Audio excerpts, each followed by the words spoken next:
누가 예수님을 사랑하는가? 누가 예수님을 사랑하는가라는 제목으로 말씀 전하겠습니다. 오늘 본문 말씀은 예수님을 사랑하는 자와 예수님을 사랑하지 않는 자의 기준이 무엇인가를 말씀하고 계십니다. 즉, 예수님을 사랑하는 자는 예수님께서 주신 계명을 지키는 자다라고 말씀하고 계십니다. 이 말씀은 예수님을 사랑하는 것에 대한 그 사랑을 증명해 보이는 방법이 있는데, 그것은 바로 주님께서 주신 계명을 계속해서 지키는 것뿐임을 말씀하시는 것입니다.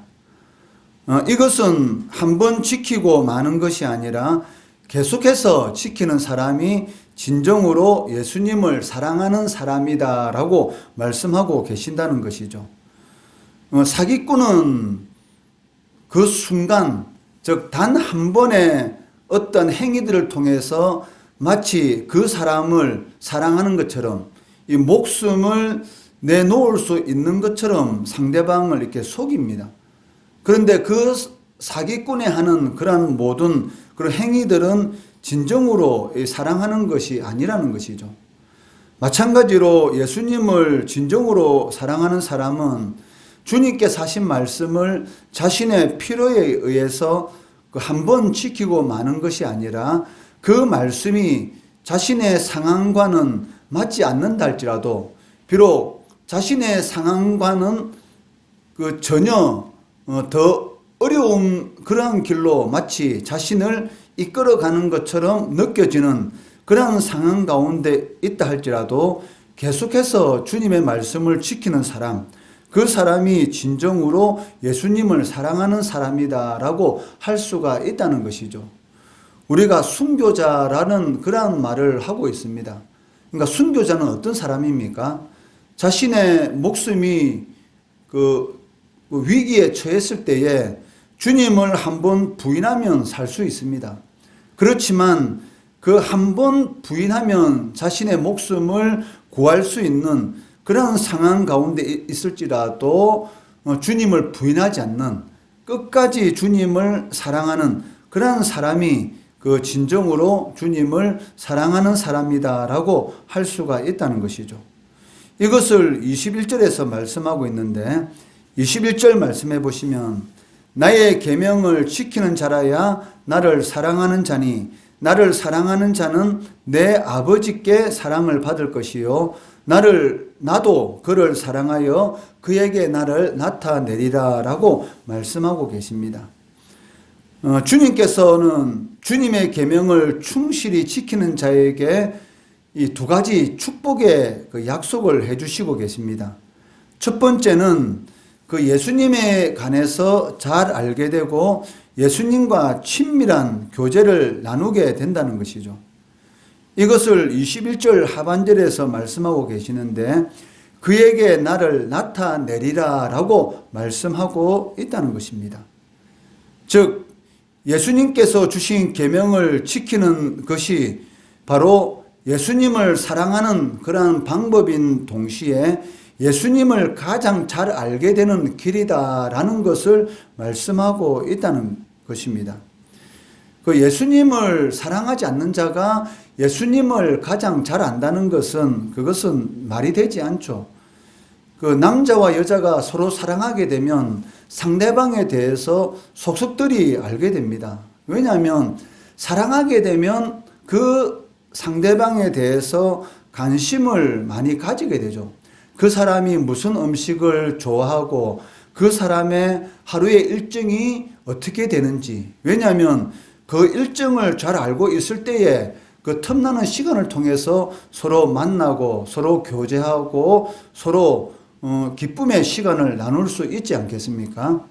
그렇기 때문에 사랑을 하게 되면 반드시 그 상대방에 대해서 가장 잘 알게 됩니다. 마찬가지로 성도가 예수님을 사랑하게 되면 예수님에 대해서 가장 잘 알게 되고, 또 예수님이 무엇을 좋아하는가를 잘 알기 때문에 그 뜻대로 행하게 되는 것이죠. 그리고 그 뜻대로 행하게 됨으로 인해서 하나님께서 주시는 그러한 은혜의 삶을 누리게 된다는 것입니다. 두 번째로 주님께서 주시는 그 축복의 약속이 무엇이냐면 주님의 임재의 능력을 체험하게 된다는 것입니다. 23절에 보시면 예수께서 대답하여 이르시되 사람이 나를 사랑하면 내 말을 지키리니 내 아버지께서 그를 사랑하실 것이요 우리가 그에게 가서 거처를 그와 함께 하리라 라고 말씀하고 있습니다. 여기 23절에 우리가 그에게 가서 거처를 함께 한다라고 이 말씀하고 있는데 여기 우리라는 이 복수형의 단어가 사용되고 있습니다. 즉 성부, 성자, 성령 삼위일체 하나님께서 함께 하시겠다는 것이죠. 즉 하나님의 임재의 역사가 주님을 사랑하는 자의 삶 가운데 나타나게 될 것이다 라고 말씀하고 계시다는 것입니다. 이 구약 성경에 하나님의 복을 누리는 그런 사람들의 공통적인 그 모습이 무엇이냐면 하나님께서 함께 하심으로 형통하였다라는 그런 말씀이 계속적으로 반복되는 것을 우리는 볼 수가 있습니다. 요셉이 하나님의 복을 누리는 그런 근거가 무엇이냐면 하나님께서 함께 하심으로 형통하였다라는 그 말이 요셉의 삶 가운데 지속적으로 반복되는 것을 볼 수가 있다는 것이죠. 그리고 다윗의 삶 속에서도 이 하나님께서 함께 하심으로 형통하였다라는 이 말이 반복되는 것을 우리가 볼 수가 있습니다. 사망의 음침한 골짜기를 걸어갈지라도 내가 두려워하지 않는 것은 주께서 나와 함께 하심이라 라고 말씀하고 있다는 것이죠. 즉 주님이 나와 함께 하시면 주님께서 나의 이 육신을 거처로 삼게 된다면 바로 주님의 임재 역사가 우리의 삶 가운데 나타나게 된다는 것이죠. 여기에 주님의 임재 역사가 나타난다는 것은 바로 삼일체 하나님의 능력이 내 삶 가운데 함께 임한다라는 것을 의미하고 있다는 것입니다. 창세기 1장 26절에 보시면 우리의 형상을 따라 우리의 모양대로 우리가 사람을 만들고 라고 말씀하고 있습니다. 이때 쓰이는 이 단어, 이 엘로힘이라는 이 단어가 이 복수형이죠. 즉 바로 삼일체 하나님께서 이 협력, 그러한 사역을 통해서 우리 인간을 창조하신 것을 우리가 볼 수가 있습니다. 마찬가지로 23절의 이 말씀에 우리라는 이 단어는 바로 삼일체 하나님께서 주님을 사랑하는 자와 함께 하시겠다. 주님의 임재의 능력을 체험토록 해주시겠다라는 그러한 의미를 나타내고 있다는 것입니다. 이는 허물과 죄로 죽었던 우리의 몸이 예수님으로 말미암아 삼일체 하나님의 성전이 된다라는 그런 의미를 가지고 있다는 것입니다. 그렇기 때문에 성도는 자기 몸을 세상에 속된 것으로부터 거룩히 구별해야 한다는 것이죠. 성도가 부지런히 땅에 있는 지체들을 죽여야 되는, 즉 이 땅에 있는 것에 이 마음이 빼앗기려고 하는 그런 마음들을 죽여야 되는 그 이유가 무엇이냐면 우리의 몸이 성령께서, 즉 삼일체 하나님께서 거하시는 성령의 전이기 때문입니다. 즉 하나님께서 우리와 함께 하시기 때문에 땅의 지체들을 죽이고 성령을 쫓아 행하는 그러한 삶을 통해서 구별된 거룩한 삶을 살아야 하는 그 이유가 바로 하나님께서 우리와 함께 하시기 때문입니다.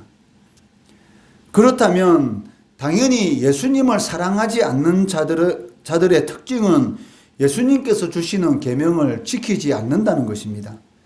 24절에 보시면 나를 사랑하지 아니하는 자는 내 말을 지키지 아니하나니 너희가 듣는 말은 내 말이 아니요 나를 보내신 아버지의 말씀이니라 라고 말씀하고 계십니다. 주님께서 하신 모든 말씀들은 바로 하나님 아버지께서 하신 말씀이다 라고 말씀하고 계시고, 예수님의 말씀을 거부하고 예수님의 말씀을 업신여기는 자들은 바로 하나님을 업신여기는 자들인 것이죠. 그러니까 유대인들이 주님을 거부했다라는 그 말의 의미는 바로 하나님을 거부했다는 것입니다.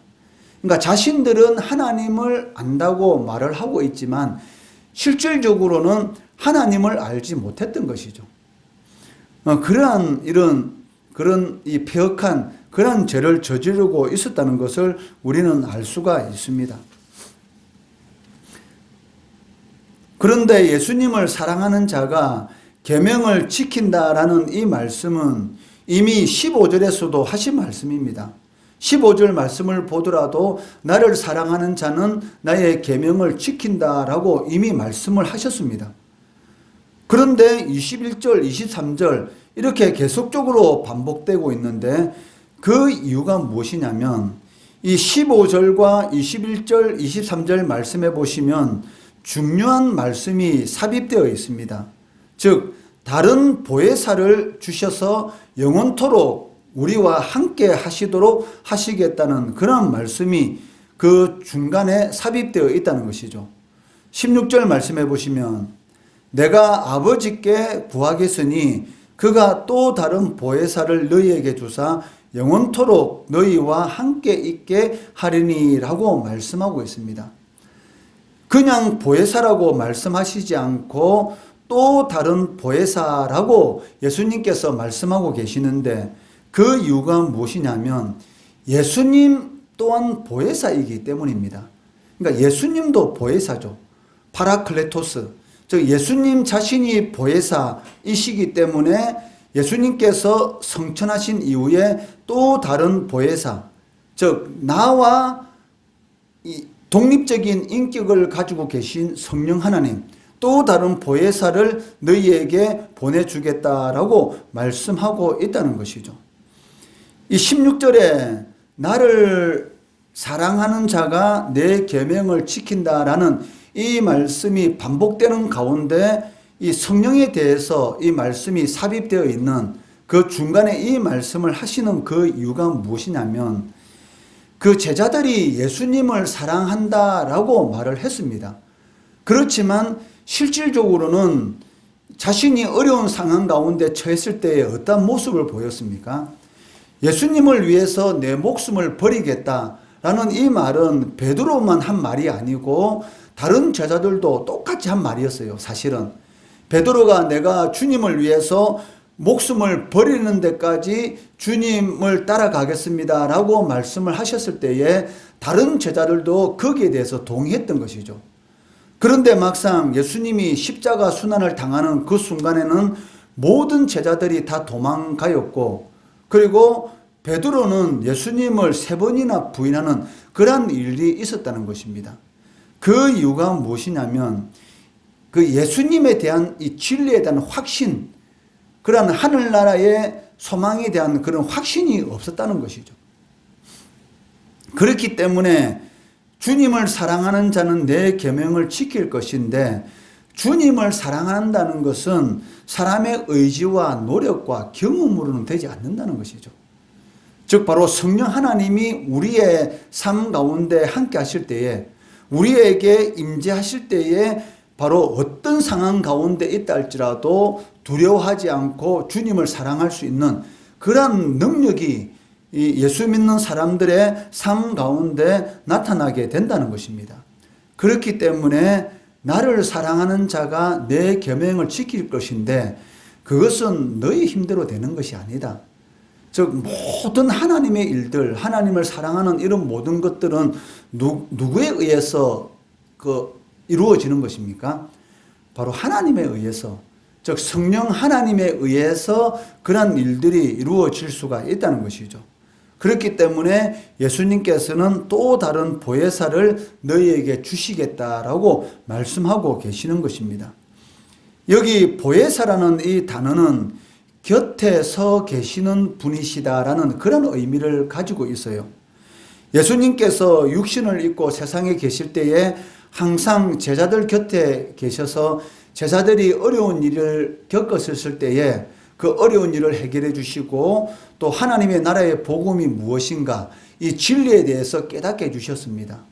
마찬가지로 예수님이 성천하신 이후에는 성령 하나님께서 제자들과 함께 계셔서, 즉 믿는 성도들과 함께 계셔서 언제든지 돕는 자로서 그 곁에 서 계시고, 위로자로서 우리의 곁에 서 계시고, 상담자로서 우리의 곁에 서 계시고, 중재자로서 우리의 곁에 서 계신다는 것이죠.